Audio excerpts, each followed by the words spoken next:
Hey, what's up, everyone? Welcome back. How we doing? Happy Tuesday night. It's Tuesday Night Live. Like always, this show is listener supported, so put in the comments what your questions are, where you want to take this show. Topics for discussion can range from anything running related, ultra running, ultra marathons, anything like that. Doesn't have to be either. We can talk movies, we can talk whatever you guys want. So I'm going to play a little tiny video, let a few more people join, and then we'll get back to it. Put in the comments where you're watching from, and we'll shout you out. So here we go.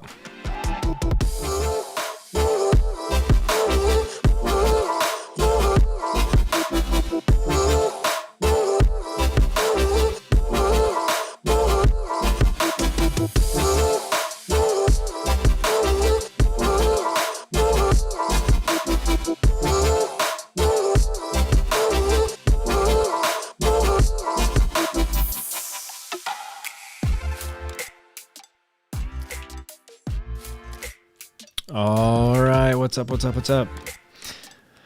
How's it going? We got King Life Tale in the house.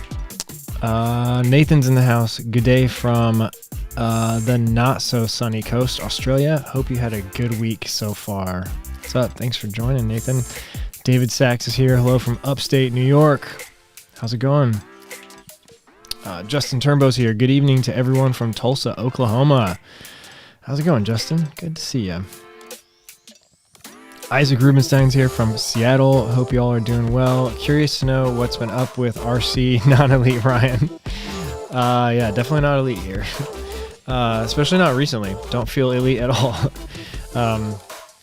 It's been going well, and I'm just noticing that this shirt choice is like really clashing with the background and glowing. It's like glow. I'm like glowing. I'm not like radioactive right now or anything. Yeah, recently, last couple weeks have just been pretty chill, pretty down as far as like running, mileage, and all that. But that's been really good. It's been just a good, like, kind of like pressing the hard reset button on everything after the Indiana Trail 100 and how that went. But yeah, as far as like the injury and stuff goes with my knee, that feels pretty much fine. It's pretty much good to go, I think.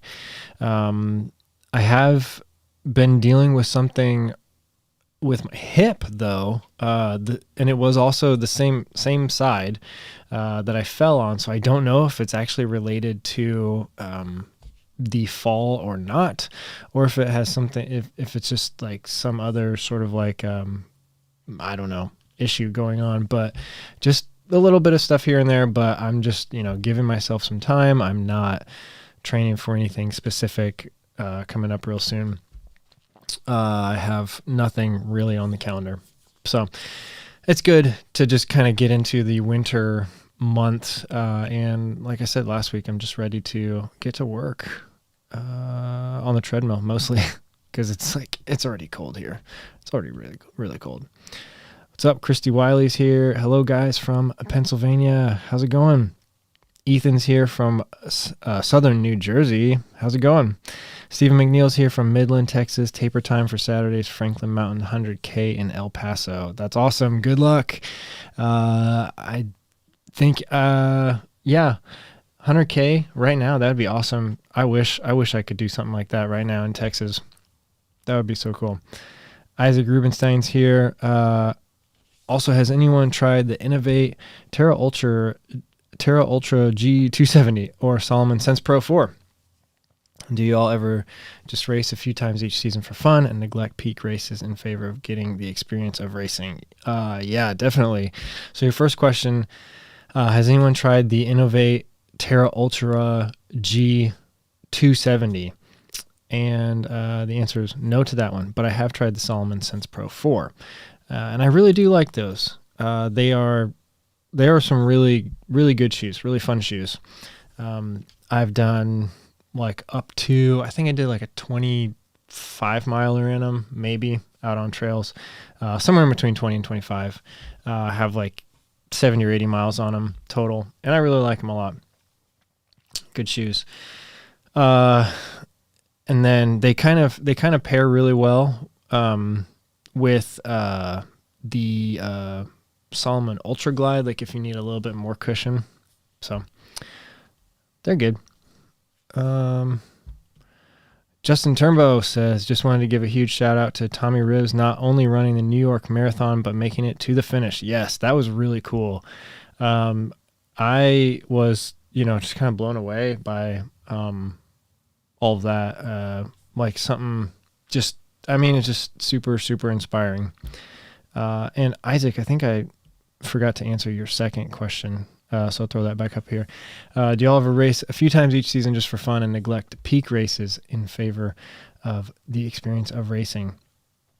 And yeah, I definitely do that. And usually I think that's a really good thing to do, especially because peak races they're usually a time where you're either like really stretching your capabilities, or you're trying to go much faster, you're trying to go farther, you're trying to maybe learn a little bit more about yourself. And so you're trying something new. You're going to push yourself a little bit more.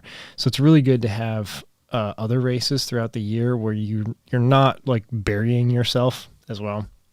So,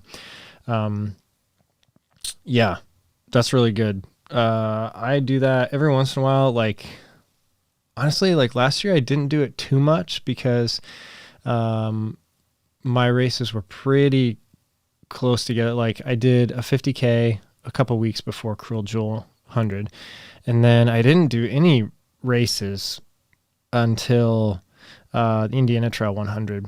And I kind of just wanted to take time away a little bit on purpose for that. So, but yeah, typically I'll do a couple, like I'll just jump into like a 15K or even a marathon or something. Yeah, typical years I do that. Eduardo Sanchez, hello, happy Tuesday from San Diego. What's up, man? Thanks for joining. Snowman is here from Findlay, Ohio.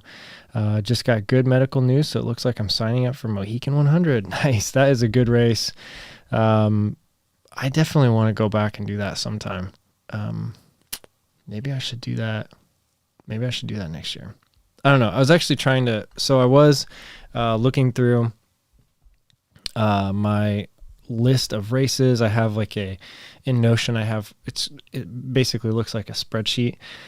I just keep track of all the races that kind of pique my interest. And I have them like split out between distance and kind of like what month they're in.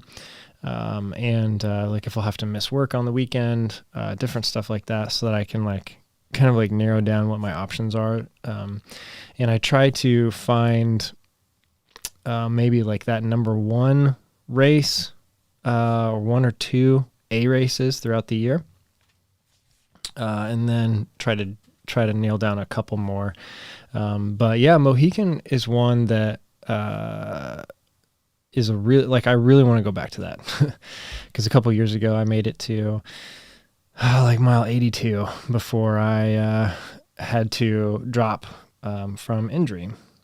That was actually a much worse injury and took many more months to recover from than this most recent one. The most recent, so like IT 100, just a couple weeks ago, that was more of like an irritation that just got too bad. I don't think it was really, it was an injury, but it wasn't anything that was like super serious, because within a couple weeks I was able to kind of start running again. So Who knows? We'll just call it an injury. What's up, Sarah's here from good evening from San Francisco. Deep in the taper for my first 50 miler this Saturday. That's awesome. Good luck. First 50 miler. I remember my first 50 miler very well. It was the Jackson County 50 miler. That was a tough one. And I think, I don't remember exactly what year it was, like 2016. I think it was 2016. Maybe it was 2015. Yeah, it was probably 2015. Because I think I did my first ultra before I did my first Ironman. So yeah, and that was Ironman was 2016. But yeah, I definitely remember it very well. And the feeling at about mile 25 where you're like, oh my gosh, like I'm only halfway done. But you just keep going, and it's going to be awesome. So good luck, Sarah. Good luck this weekend. Daniel Van Stencil is here. Yo, what's up from Grand Rapids, Michigan? How's it going? Tommy's here. What's up, Ryan? How's it going? John Trulove's here. Hey, from the Haute. Is that how you say it when it's Terre Haute? I guess Terre Haute. Yeah, it's the Haute. Do pandas read books? Says, might be a silly question, but how do you all find out about trail running events? It's not a silly question at all. It's actually a really good question. The place that has most of like the ultras, I would say, would be ultrasignup.com. And then a lot of races are just starting to get on there. A lot of trail races are on there, even if they're not ultras, because it's become so much of like the centralized place to sign up for races. And they charge like a very small fee for race directors to get their race on there. Like it's so small. It's like, it almost isn't even, it's like pennies per entrant that signs up through the website. So yeah, that's a really good website, ultrasignup.com. I've actually encouraged a couple race directors that had races in Indiana to get on Ultra Sign Up, and finally they did. So that's a good website to get on and go find races. You can find anything from, I mean, there's everything's on there.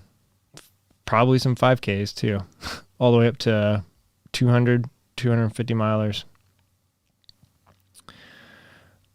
Josh Keck is here. Hey, Ryan from West Virginia. Just wanted to hype up the Rim to River 100 we have out here at the New River Gorge this weekend. Was the second year, and it was held, and it just keeps getting bigger and bigger. That's awesome.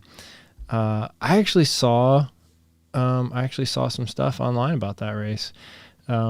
Some people posting buckles and stuff. So that's really cool. Sounds like a good race.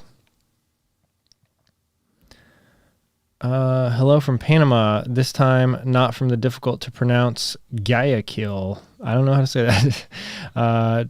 Trying to start my first half marathon in brutal conditions soon. That's awesome. Good luck. Brown McLeod is here. Hello from Alabama. First time catching the live in a while. That's awesome. Zach Fairchild's here from Michigan, showing up a little late to the party. No problem. And St. Michael Hikes is here from Florida. Zach says Taggart, Van Etten versus Zach Bitter at the Tunnel Hill 100. Any predictions? I'm really excited to see that one go down. Yeah, Taggart is a really good guy. I like him a lot. We've gone back and forth quite a bit. And I really like he's given me a lot of good advice. And I hope maybe that I've given him some good advice. Probably not, though. He doesn't really need it. But yeah, we've been, I really like him a lot. Zach Bitter, I don't know at all personally. I know that he's an incredible runner. But I hope Taggart does really great this weekend. I know he trains super hard. He's so into it. He loves it. And he's just a good guy all around. So I hope that this is like the Crowy versus Macca that we used to see from like Ironman Hawaii, like down in Kona, like from like a decade ago. I hope they're like shoulder to shoulder until the last 100 meters, because that would be that would be just the most epic thing ever, because it's going to be a super fast. What's up, Graham Angus, super chat, checking in from Toronto, Canada. What's the latest on the grind on the grid? Oh yeah, let's talk about that here in a second. So wrapping up my thoughts on Taggart and Zach. I just hope I hope they both go sub 12 and they're shoulder to shoulder until the last 100 meters. That would be just absolutely epic. But yeah, so grind on the grid. That's the race that my friend is putting on, and I'm like helping him a little bit. It's mostly moral support that I'm doing, but I also did secure like a sponsor and some stuff, so that's been pretty good. We've got so the grind on the grid is going to be April 4th, 2nd. It's going to be Saturday, the first Saturday in April, and it is a backyard style race here in Indiana, and it's the first official backyard race on the circuit here in Indiana. It's on Ultra Sign Up right now. You can go sign up. There's already a couple people signed up.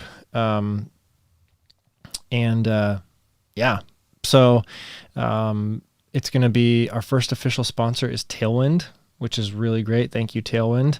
They're providing all of the hydration needs that we need for the race. So that's really cool. But yeah, it's gonna be a fun day, 2 days, 3 days, however long it is. I don't know if I'm going to run it or not. I might. I don't know like what my responsibilities will really look like that day. If we get everything kind of like ironed out, maybe there's not going to be much to do at a race like that, because the course is only going to be like 2 miles long because it's basically an out and back. And it's a backyard style race. So you start every yard on the hour, and the yards are just slightly over 4 miles. So however fast you finish that yard, you have until the hour expires to rest, and then you start again. And you just keep going and going and going. So that's what is going on with that. Terrence Tan's here. Hello from Singapore. Oh, nice.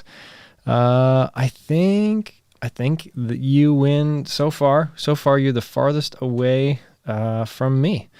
That's pretty far away. That's like literally the other side of the world. Run V Run says, listening while running at lunchtime through streets, Melbourne, Australia. Feeling like it might be a recovery run today. Using your voice to temper those tired legs. Oh my gosh. You're running right now? That's awesome. That's crazy. Yeah. Good luck. Have a good run.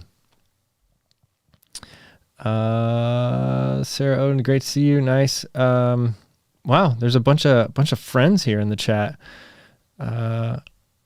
Luke is here from Chiang Mai, Thailand. That is also extremely far away, other side of the world. Nice. Lambo here. What's up, everyone from Paoli? I don't even know where that is. That's awesome. So one thing I did want to bring up is the Western States Lottery is getting like crazy right now, and I just want to pull it up. I just want to pull up the official. I saw Western States tweeted out today. Oh my gosh, I gotta sign in. Are you kidding me?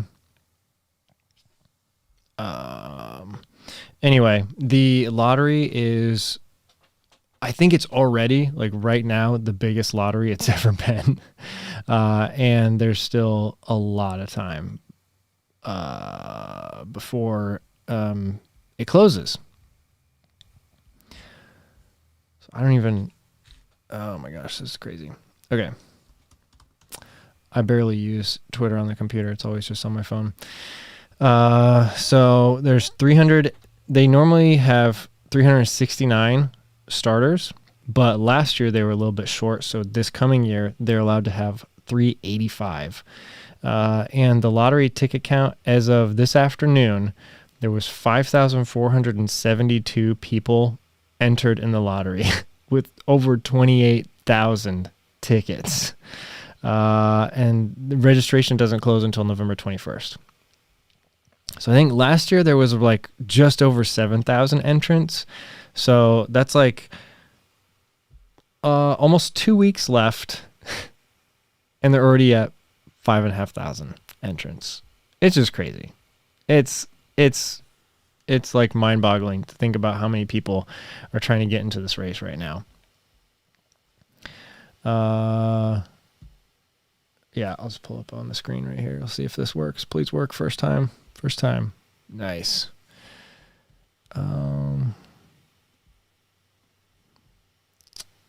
right. That is working. So this is the Western States Lottery, the entrance and everything. Why is it showing that Twitter too? Right. Cool. So look at this. There are, let me see if I can blow this up for you guys. I don't know why that's not working. There are 2,700 people with one ticket, which is just like, yeah. I mean, that's awesome to see all of the interest. It's awesome to see all the people that are like trying to get into this race. But man, like 2,700 people. And then we've got 1,000 people with 2 tickets, 687 people with 3. I'm up there in the group with 497 people with 8 tickets. So, and then you can just go through here and you can like look through, see your name. You can find your name and what race you qualified for, the lottery with. So, yeah, it's gonna, I mean, guys, like this thing, like if you ever want to get into Western States, like it's just, this is what it is. It's getting crazy. There are thousands and thousands of people trying to get in, and it's only going to get, it's only going to grow. So your chances are going to continue to like decrease every year. I mean, they'll increase as you continue to build tickets, but the later you start, the harder it is going to be to get in. I think it's going to become a thing where in a few years, you're only going to, like, there's almost going to be no chance that you could ever run it twice if you're just starting. Like, I think it's going to be a once in a lifetime thing, which is going to be crazy because that makes it even crazier. It raises the stakes, raises the importance, for people finishing at all costs. And it's just, I mean, the popularity of it is just, it blows my mind. Like, of course, like everyone wants to run it because of everyone knows Western States. It's like the thing, like people see YouTube videos or they see the documentaries, and that's the race that makes them want to run 100 miles. And then as soon as they do, like, get one ticket, they get into the lottery. So, I mean, it's just getting wild. But we'll see. December 4th is the lottery. I'll see. Maybe we'll do a live stream on that day and see like who in the chat. That would actually be really fun to live stream during the Western States Lottery. And then we'll see who from the chat gets in. That would be awesome. Maybe I'm going to do that. I think I'm going to do that.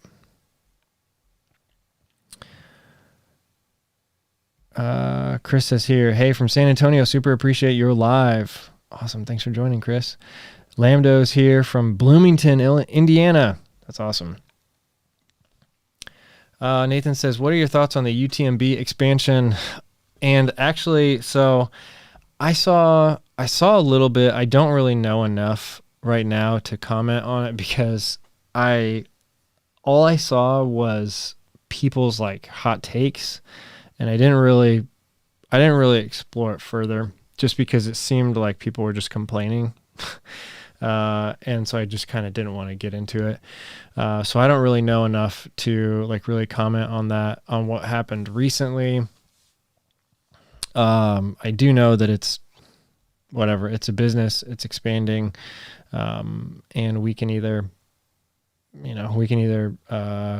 continue to try to run that race. I mean, one day I'd like to try and run that race. But not now, not in this stage of my life. Daniel Vincenzo says, how do you stay motivated running year round? My races always wrap up in the fall, which leads to a crash in the winter, and it sucks to run in Michigan and I don't have any races until summer. Yes, totally agree with you. And I'm kind of like in that, like right now I need to like really be careful that I don't kind of like idle too long, because I've been like after my race and like injury, I had to like take a couple weeks to like really make sure I was good. And then the last week or two has been just kind of like my sort of like downtime where I'm good, I can run, but I'm just taking it easy. I'm taking rest time so that once I like do like start training again, my body will be good to go.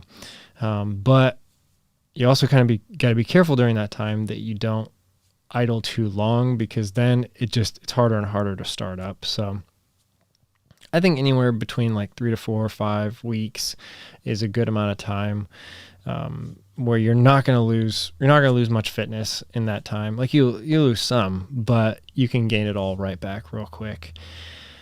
The times that you do start to kind of get in trouble is if you like take a 2 or 3 month off season where you really aren't doing anything, or longer. That's when you really do lose a whole lot of fitness, and it does take quite a bit longer to build back up. But a couple weeks is not a big deal at all. So staying motivated, a lot of times it's picking an A race for the next year and just having something to focus on. A lot of times it's just like creating a schedule for myself and actually putting workouts like on the calendar. Like even if it's just saying I want to, this week I ran 30 miles and next week I want to run 35, and I'm going to do that for 2 weeks, and then I'm going to do 40 for 2 weeks, and just like slowly build it up at that point. Like that can really help. Yeah, I think just having a schedule, picking a goal, and then like trying to build consistency, even if it's just like, you don't have to start running every day right away. Like if it's just, I'm going to run 3 days this week, and then just build from there. I think that's how I would do it. But yeah, it is really hard, especially in Michigan in the winter. One thing that I would recommend if you don't have a treadmill is getting a gym membership where they have treadmills somewhere, so that you can, like when the snow really does start to fall, and in Michigan it snows more than here. So I know you guys are going to have a lot more snow than we do each winter. So that's what I would recommend, finding a gym and try to at least go someplace where you can get a couple quality runs in a week at the very least.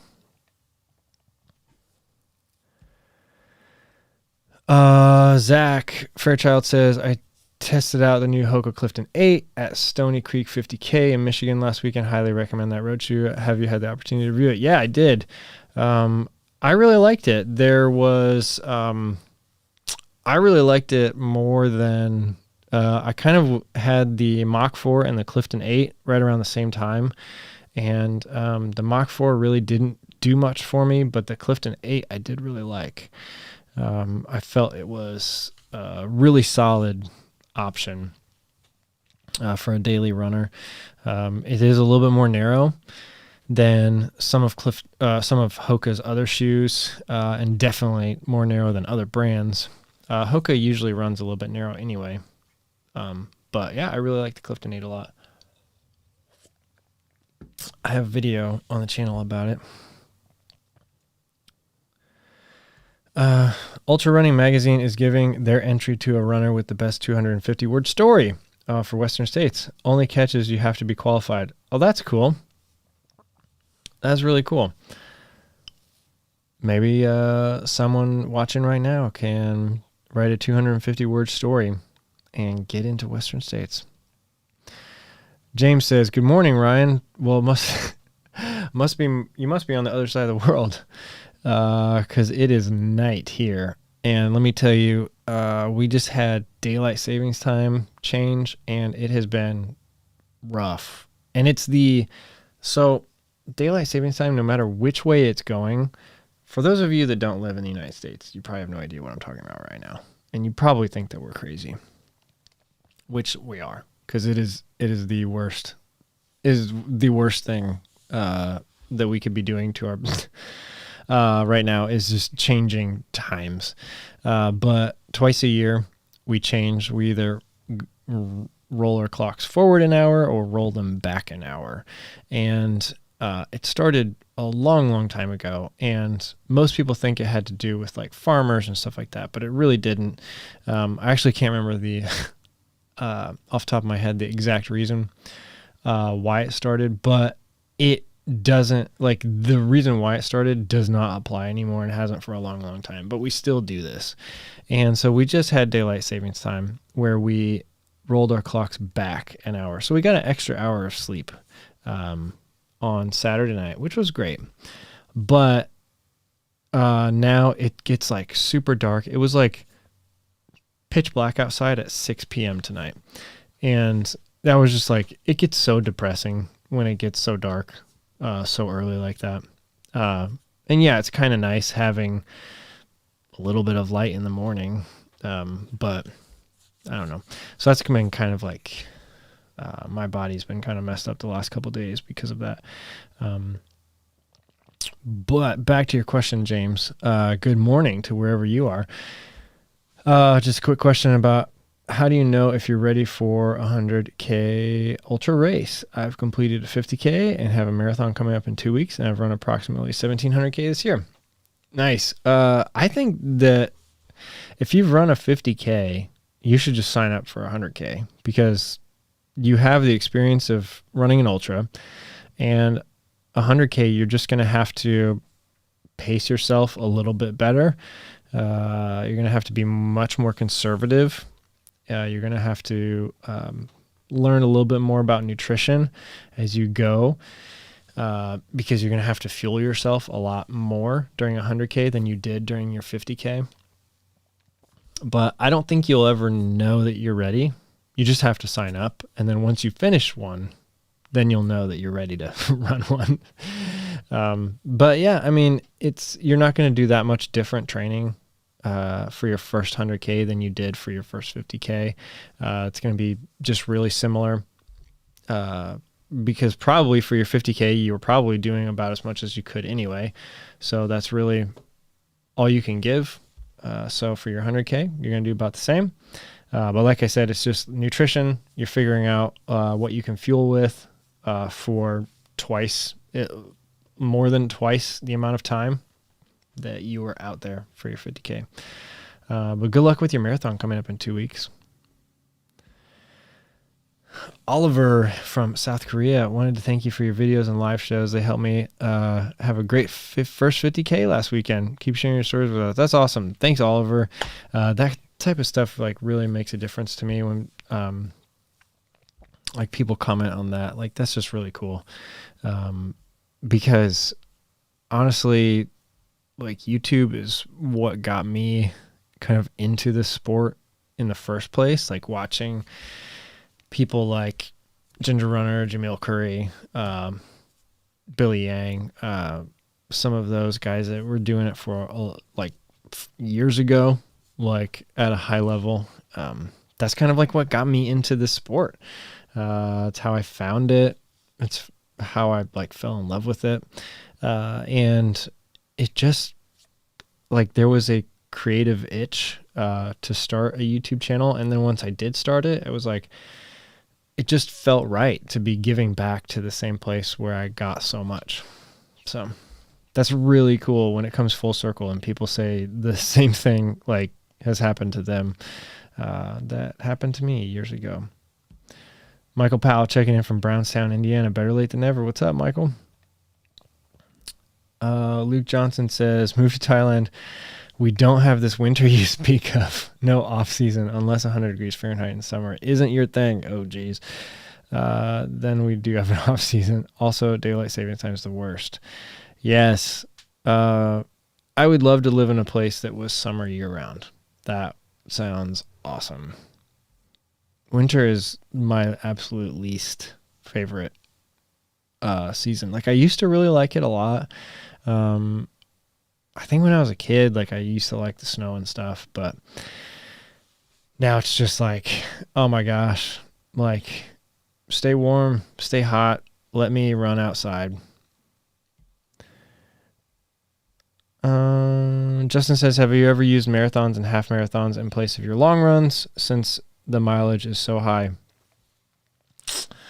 I've never, I kind of go the other way. Like, I usually do long runs instead of races, because races, especially like marathons and half marathons, they can be just as expensive as ultras to sign up for. And typically, like, when I'm training, when I'm in my peak training, I am doing like 25 miles on a Saturday anyway. And during the week, like, especially during this last block, when I was doing, high mileage, I was running just like 10 miles a day, during the week, and 2-a-days, sometimes on Tuesdays and Thursdays, getting like anywhere between like 17 and 18 miles on those days. And then on the weekends, it was usually like a 20 or 25 miler on Saturday, and Sunday another 10 or something. So I got to the point last year where I almost preferred just those long solo runs, rather than trying to like sign up for a race, and pay money, to go run those. But, I think, like, I'm trying to remember, like, when I was doing like triathlons and stuff, I would like use sort of like different race distances for training runs, because they can be fun. Like, if you want to pay for them, it can be fun.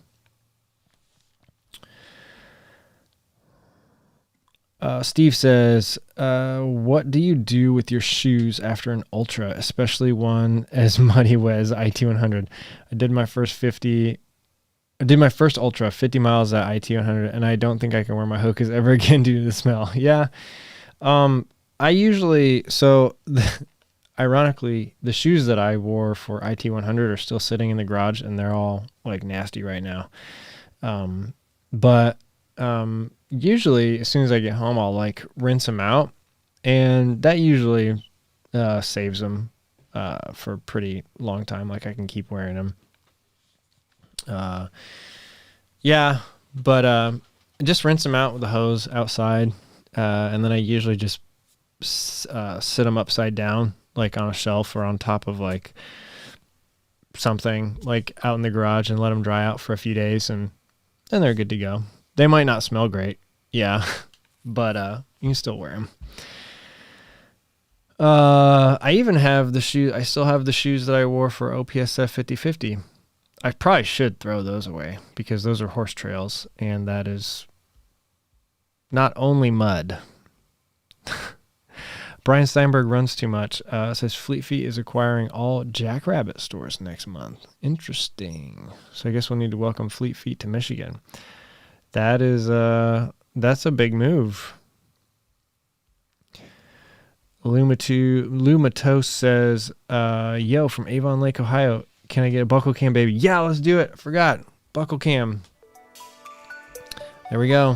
The buckle cam is up and running. Thank you for requesting it. Yeah, hopefully soon. There's 5 there now. Hopefully soon we will have many more to add over the next, not soon. I mean, I don't do more than a couple. I don't attempt more than a couple a year. So, yeah, we got 5 up there now. We need more though. I really don't know what I'm going to be doing next year. Like, I know that I don't need a Cruel Jewel I don't need a Hard Rock qualifier, so I don't need to do a race like Cruel Jewel, because Hard Rock, there's a very short list of races that you can actually do to qualify for the lottery, but you only have to qualify for that lottery every 2 years. So I don't need one next year, but I will need a Western States qualifier, so I need to do at least one of those. But the good thing is Western States qualifiers are everywhere. There's like tons. I mean, I guess if you live in the U.S., they're everywhere.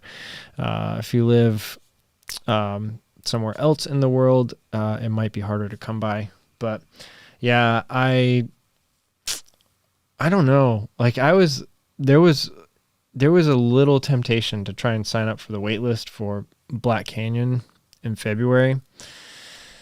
But like with flights and everything are like so crazy right now. Like, I mean, I know people that had their flights canceled like last week, and I mean, flights are getting canceled like all across the board. So I don't know. This thing with the airlines seems like it's been going on for months. So I kind of don't want to plan on anything that I have to fly to. At least not until maybe next summer. Give them some time to figure it out. But yeah, we'll see. I would like to really like knock out a 100-miler like in the spring. And then possibly we'll see what happens, but maybe I would love to go back to Western States, even if I'm not racing, do some video stuff or anything like that. I've got a couple, like I think I said last week, a couple irons in the fire for documentary stuff, which is very exciting. But yeah, we will see what happens. Michael Powell says, when training for a race, what's your plan for the amount of vert you will climb and descend? Do you try to match the race's amount per week or have a formula? Really good question there. And that, that's an interesting, I mean, there's like, I don't really have a set, guideline on that. Like last year, I just kind of like, arbitrarily picked a number that I felt like was kind of like the max I could accomplish per week and give me enough time on feet, like going uphill and downhill, that would like train me enough as well as I could for Cruel Jewel. So I just picked like 17,000 feet of vert per week, from New Year's to race day, which gave me, it was like really close to like 300,000 feet of vert climbed in those like 4 months. And was that right? 300,000, 4 months. How did that work? I don't know. It must have been like 200,000. Yeah, probably 200,000. I don't know. You guys can do the math. I made a video on it too. But yeah, I had like a goal of like right around there.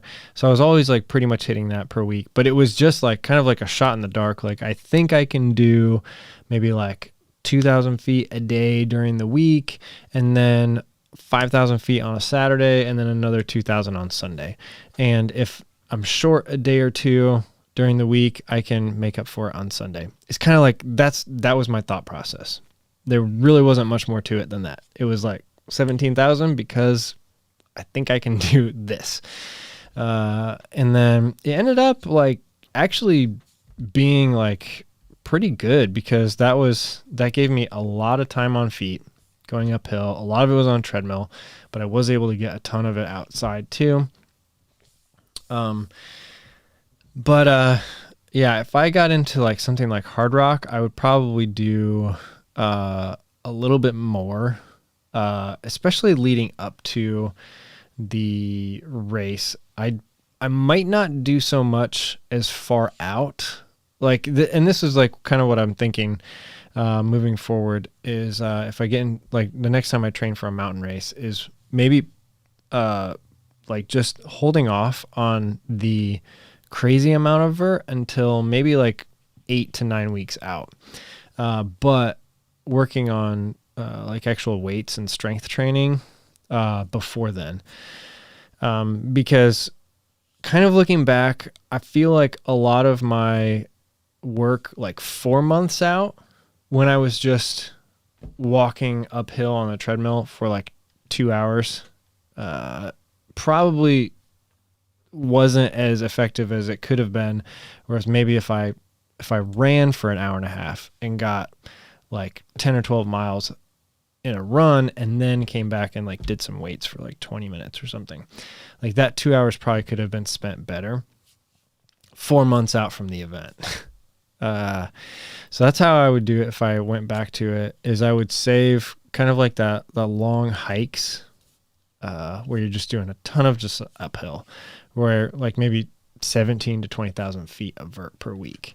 I would save that until maybe 8 weeks out and start focusing on that. If I did another big mountain race that was like, 25,000 feet of vert or more, 20,000 feet of vert or more, like basically anything that's like a hard rock qualifier. That's probably how I would approach it. And then the one thing that I, would also recommend you focusing on is in the last couple weeks is making sure you get a couple like key workouts in where you got some good downhill running. And that was really key. Like I was able to do that and I did feel pretty good on the downhills. Like I was really cautious in like the front half of that race because I didn't want to blow up my quads or anything. And by the end, like, yeah, everything hurt bad, but nothing blew up as far as that goes. So I feel like what I did was sufficient to finish the race. Had I wanted to perform better, I could have made a couple changes, that being like in the like more than 2 months out from the race, just focus a lot more on running and weights. And then as I got closer to the race, focus on like the actual active uphill and downhill running and like the long climbs. But no, I don't have anything like trying to match the vert or anything. Like there's no magic number, I don't think. I think a lot of it just comes down to, pretty much doing as much as you can as as trying to be a responsible adult as well. Have a life, have a family, have a job, things like that.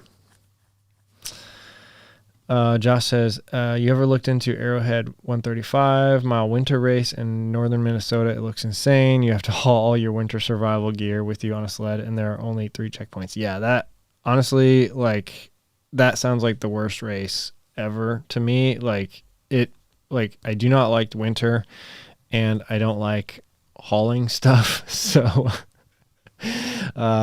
sounds like one that I will probably never do.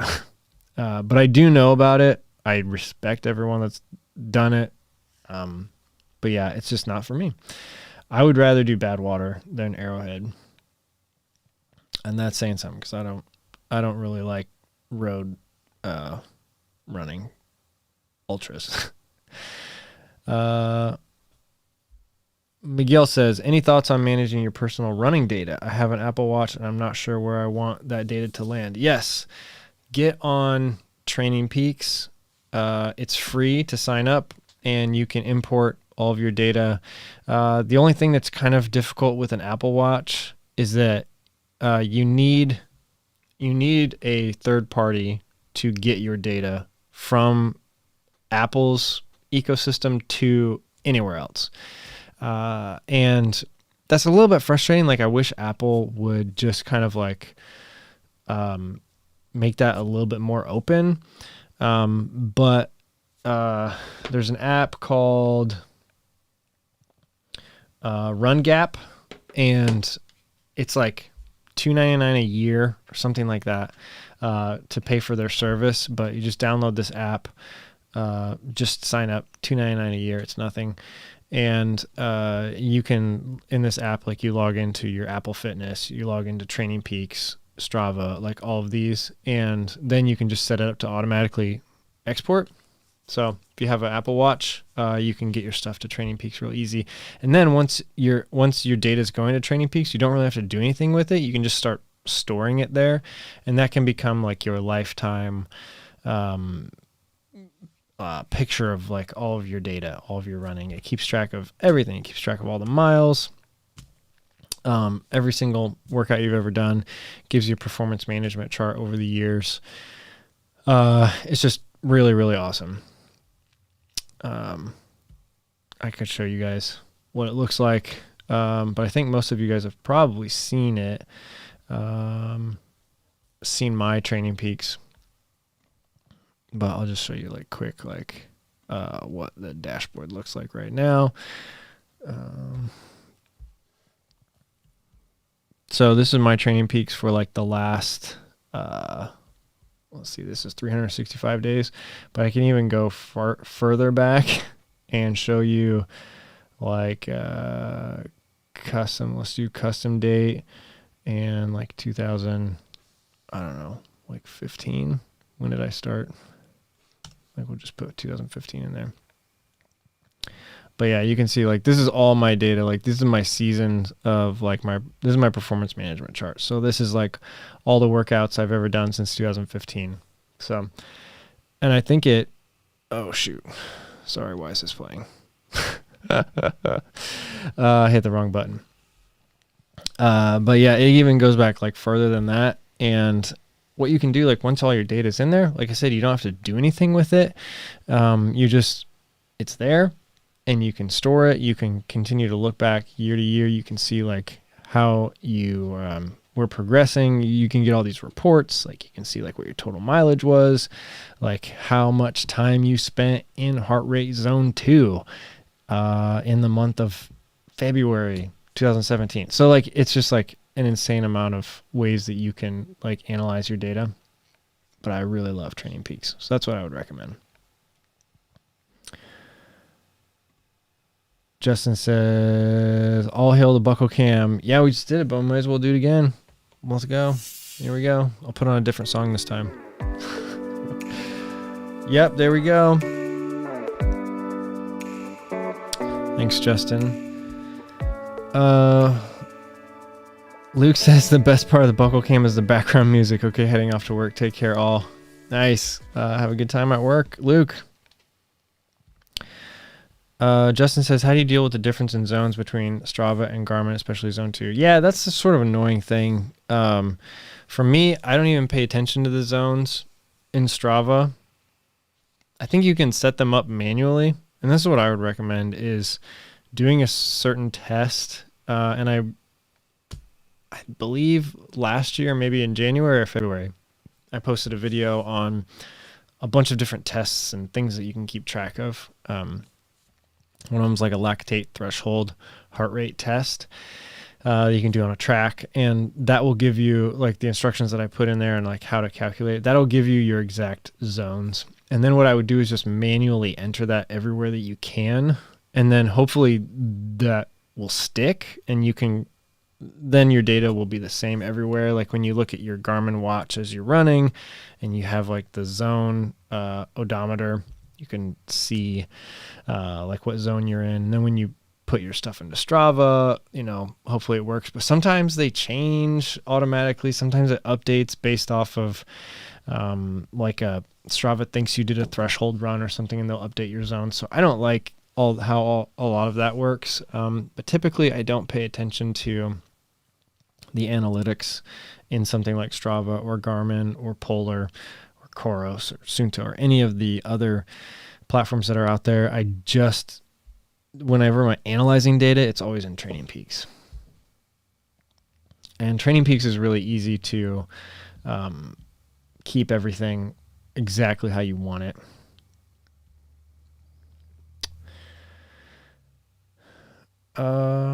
Snowman says, how do you recommend training for downhills? I've used squats and lunges mainly. I tried propping my treadmill to run downhill and blew my legs up. I don't think there's anything that you can really do to replicate downhill like running downhill.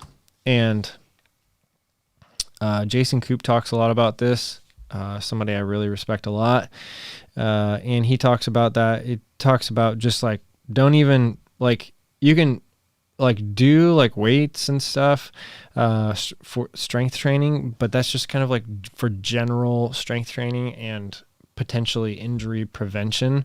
But doing squats and lunges is not really going to help you for running downhill because it's a very different force being applied to your muscles and your joints. Like it's a ridiculous amount of stress on your joints and your muscles. Whereas squats is it is a lot of weight and everything, but it's not the same impact. Like you're not like when you're running downhill for a split second, you are potentially putting 500-600, maybe 700 pounds of force on some of your joints and some of your muscles.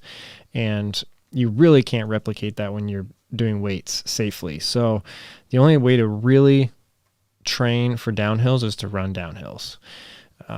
And one thing that he did talk about that was really interesting in one of his podcasts, I don't know, long time ago, years ago, maybe, I don't even remember when I'm remembering this from, but he talked about how he doesn't really believe that you really need to do a whole lot of downhill training until like the last couple of weeks leading up to your event. And part of the reason is because the potential for injury.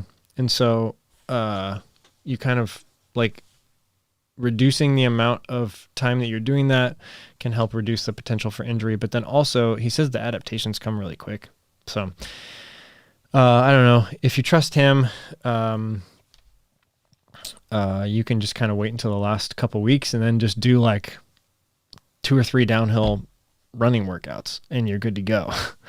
I don't really know if I believe that. I mean, I trust him.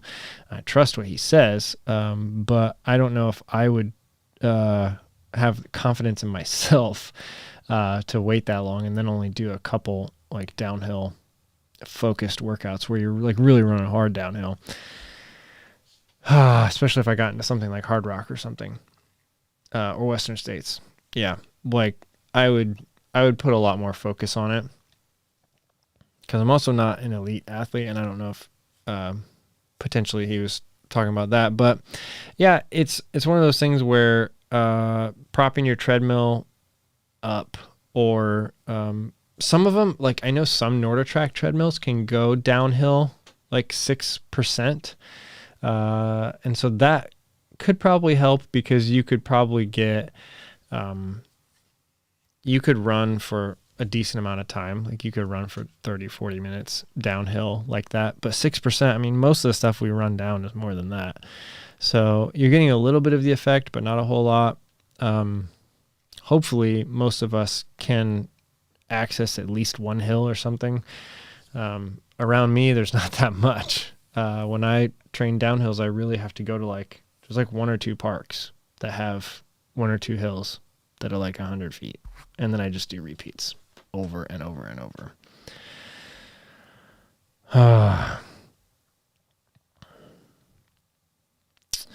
Justin says, awesome. Thank you so much. It drives me crazy right now. Yeah. Speaking of the zones, from different platforms, that's like one of the things that, it is really hard when you have all these other platforms, like trying to keep your data straight. But like I said, I would recommend everyone to just sign up for an account on Training Peaks and then just let all your data get there. Like make sure all your data gets there, and that's how you analyze it.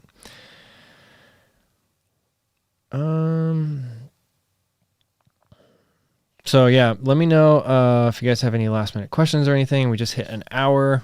So I think that's pretty good. We've had some really good discussion. Sounds like a pretty good place to wrap up.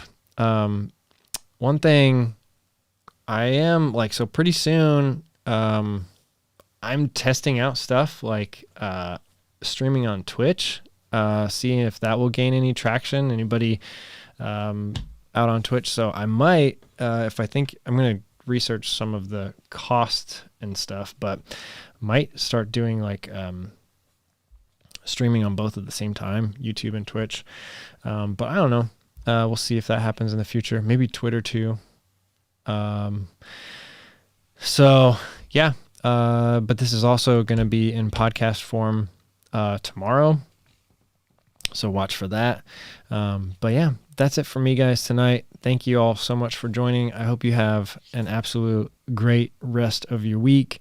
For those of you that are like me, slowly creeping into winter, keep your spirits up, stay positive.